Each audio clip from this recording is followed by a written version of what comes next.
Salve a tutti ragazzi e bentornati sul canale. Oggi mettiamo da parte la costruzione della chitarra perché tanto non saprei dove metterla.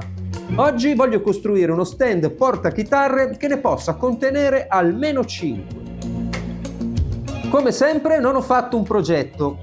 Ho più o meno in mente quello che devo fare e ho fatto qualche schizzo, ma per lo più agirò di pancia improvvisando. Non vi posso dare le misure perché ancora non ci sono, ma ve le darò durante la costruzione dello stand, quindi prendete carta e penna e non skippate. Per il progetto ho acquistato 4 listelli in abete, misure 35 mm x 55 per 1 metro di lunghezza. Un altro listello un po' più piccolo, 18 mm di spessore e 45 mm di larghezza e sempre 1 metro di lunghezza.